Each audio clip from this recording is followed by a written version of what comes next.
साधारणतः रहस्यवाद को अव्यवस्थित तथा अस्पष्ट रूप से धर्म का पर्याय माना गया है। अधिकांश धर्मों में रहस्यवाद की छाया दिख पड़ती है। रहस्यवाद के अनुसार एक आध्यात्मिक सत्ता अथवा ईश्वर, जिसके प्रकाशन से सारे विश्व की सृष्टि होती है, का आभास मिलता है। यानी रहस्यवाद से एक आध्यात्मिक सत्ता का आभास मिलता है जिससे सारे विश्व की सृष्टि होती है। यह एक ऐसा आभास है जिसमें ज्ञाता और ज्ञेय, उपासक और उपास्य में एक रूपता का संबंध स्थापित हो जाता है। दोनों एक दूसरे से अभिन्न हो जाते हैं। यह एक अद्भुत अनुभूति है जिससे आनंद की प्राप्ति होती है, परंतु जिसे शब्दों में प्रकाशित करना कठिन ही नहीं वरन असंभव है। रहस्यवाद में धर्म के तीनों पहलू विद्यमान हैं। रहस्यात्मक अनुभूति से व्यक्ति के जीवन में अद्भुत परिवर्तन होता है। रहस्यानुभूति के फलस्वरूप रहस्यवादी में प्रेम, करुणा, आशा, क्षमा, शांति आदि गुणों का विकास होता है तथा क्रोध, राग, द्वेष, भय, घृणा आदि विकारों का निष्कासन होता है। रहस्यवाद के अनुसार प्रत्येक वस्तु एक रूपता में परिपूर्ण है। यह रहस्यवाद की महत्वपूर्ण एवं भावात्मक घोषणा है। रहस्यवाद को शब्दों में प्रस्फुटित करना असंभव है। यह एक ऐसी अनुभूति है जो अवर्णनीय है। यह ईश्वर और आत्मा में तादात्म्य संबंध को मानता है। उपासक और उपास्य के बीच सभी प्रकार के विरोध का अंत हो जाता है। आत्मा परमात्मा में एकाकार हो जाता है। यह ईश्वर का ज्ञान आत्मानुभूति से प्राप्त मानता है। यह एक प्रकार का प्रत्यक्षीकरण है जिसमें आत्मा का ईश्वर से साक्षात्कार हो जाता है। यह साक्षात ज्ञान है। यह ज्ञान संदेह रहित, निश्चित एवं सत्य होता है। इसे प्रमाणित करने की कोई आवश्यकता नहीं होती क्योंकि यह स्वतः प्रमाणित है। प्रत्येक रहस्यवाद कलात्मक प्रवृत्ति का प्रयोग करता है। ईश्वर का ज्ञान रहस्यवाद में कला द्वारा संभव होता है। रहस्यवादी के लिए तर्क अनावश्यक प्रतीत होता है। विलियम जेम्स ने रहस्यात्मक अनुभूति को अकथनीय कहा है। यह शब्दों के द्वारा व्यक्त नहीं किया जा सकता है। रहस्यात्मक अनुभूति कुछ ही समय तक कायम रहती है। यह क्षणभंगुर अर्थात अनित्य होती है। रहस्यात्मक अनुभूति में नवीनता है जो ज्ञान के प्रकाश से प्रकाशित होता है। रहस्यवादी ईश्वर की कामना करता है। जब उसे इस अनुभूति का ज्ञान होता है तब वह निष्क्रिय हो जाता है। विशिष्ट शक्ति के प्रभाव में आने से रहस्यवादी निष्क्रियता का अनुभव करता है। रहस्यवाद सैद्धांतिक न होकर व्यावहारिक है। रहस्यवाद में संपूर्ण आत्मा क्रियाशील रहती है। रहस्यवाद में अनुभव पक्ष की प्रधानता है। रहस्यवाद का संबंध इंद्रियातीत सत्य से है। यह एक आध्यात्मिक प्रक्रिया है। यह विश्वातीत तथ्य की खोज करता है। रहस्यवाद प्रेम से परिपूर्ण है। रहस्यवाद निरपेक्ष सत्ता के साथ एकता स्थापित करता है। यह एक निश्चित मनोवैज्ञानिक अनुभव है। रहस्यवाद पक्षपातहीनता को प्रश्रय देता है। इसके फलस्वरूप निष्पक्षता तथा स्वार्थहीनता का उदय होता है। रहस्यवाद के इन विशेषताओं में कुछ लगभग ये विशेषताएं लगभग सभी प्रकार के रहस्यवाद में पाए जाते हैं और हर रहस्यवाद में ये सम्मिलित है, परंतु कुल 4 कुछ ऐसी विशेषताएं हैं जिनका विलियम जेम्स ने किया है वर्णन, और ये विशेषताएं रहस्यवाद की बहुत ही महत्वपूर्ण विशेषताएं हैं। इन विशेषताओं की चर्चा एवलिन अंडरहिल ने भी की है।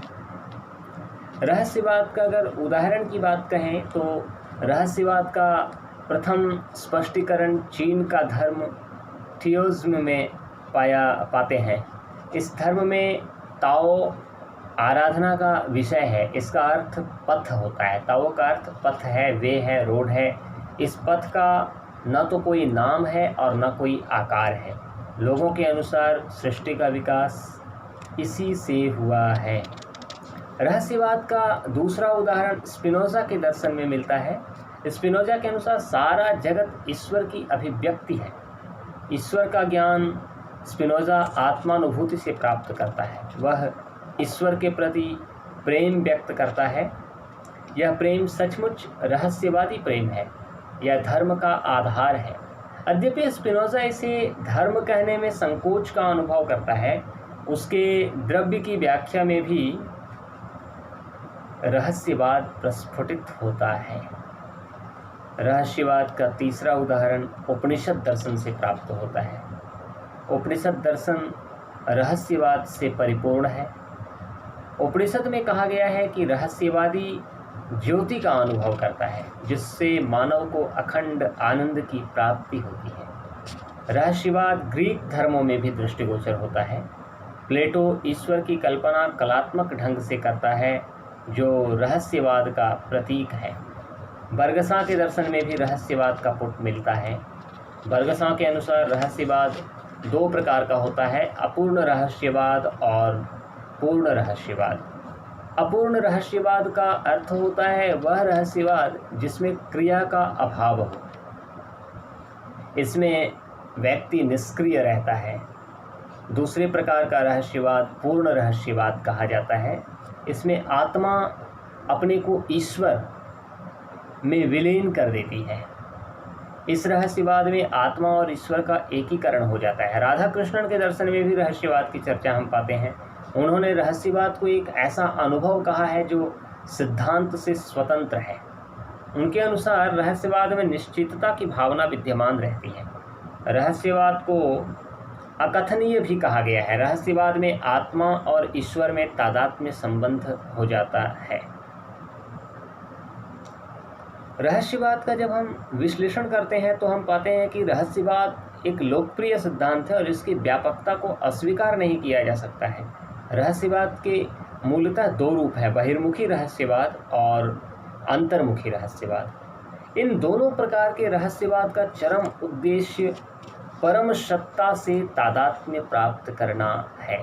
बहिर्मुखी रहस्यवादी अपनी ज्ञानेंद्रियों द्वारा बाह्य की ओर, बाहर की ओर देखता है, जबकि अंतर्मुखी रहस्यवाद मन में देखता है, अंदर की ओर देखता है। बहिर्मुखी रहस्यवाद में विश्व की एकता को स्वीकारा गया है। इसके अनुसार रहस्यात्मक अनुभूति का वस्तुनिष्ठ विवेचन संभव है।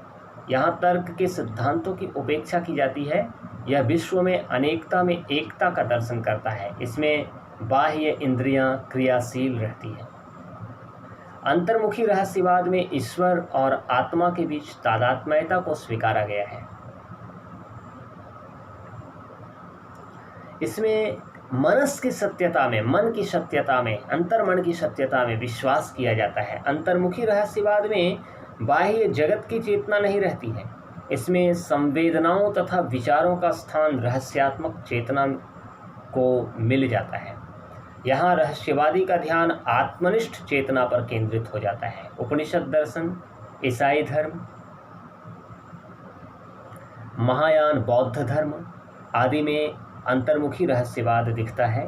रहस्यवादी ईश्वर के बीच सामंजस्य स्थापित करना चाहता है। यह दो प्रकार से स्थापित हो सकता है, भावात्मक एकता और निषेधात्मक एकता से।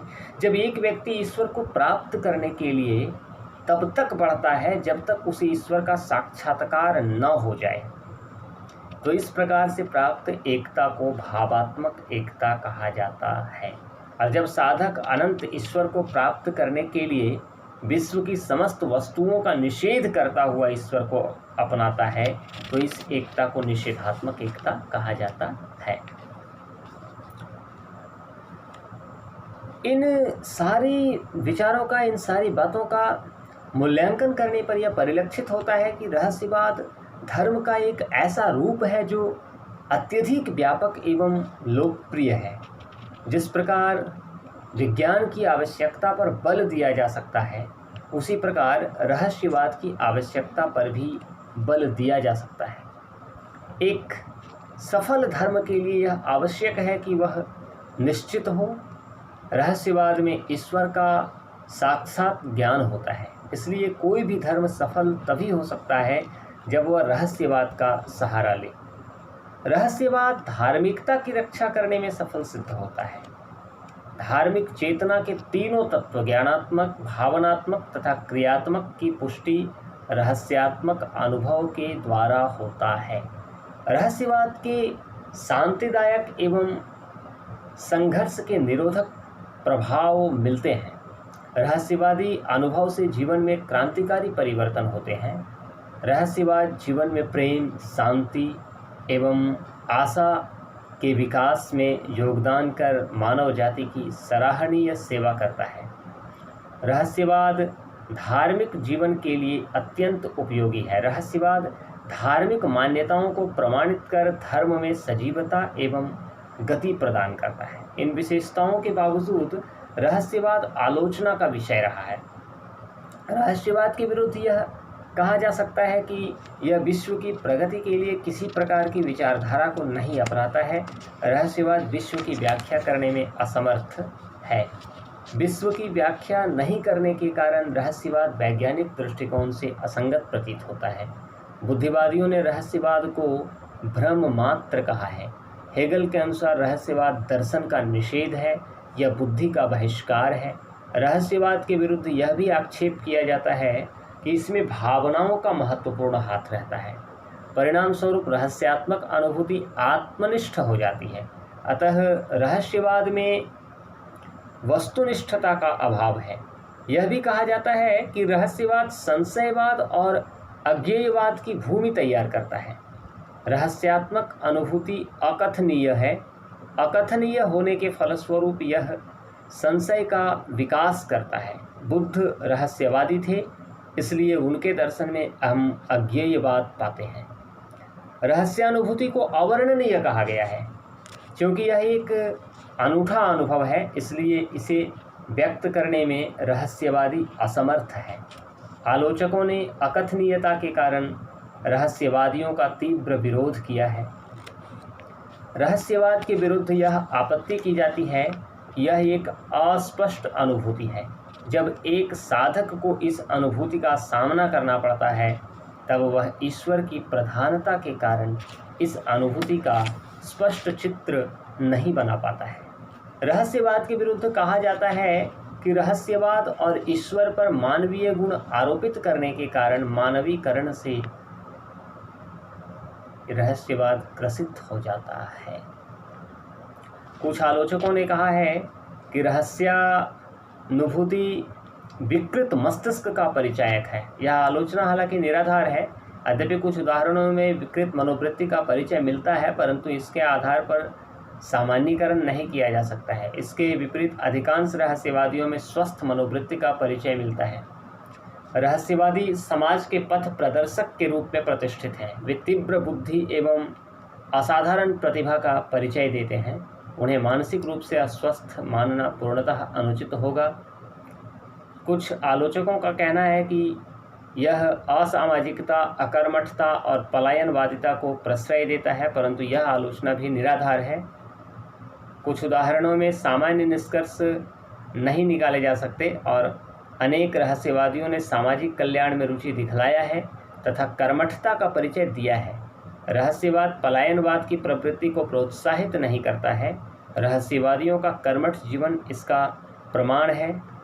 यह आपत्ति भी बहुधा की जाती है कि यह पूर्णतः जादू और अंधविश्वास पर आधारित है, परंतु यह आपत्ति भी निराधार है। इस आपत्ति का भी कोई आधार नहीं है। रहस्यवाद पर ऐसी आपत्ति कथमपि नहीं लगाई जा सकती।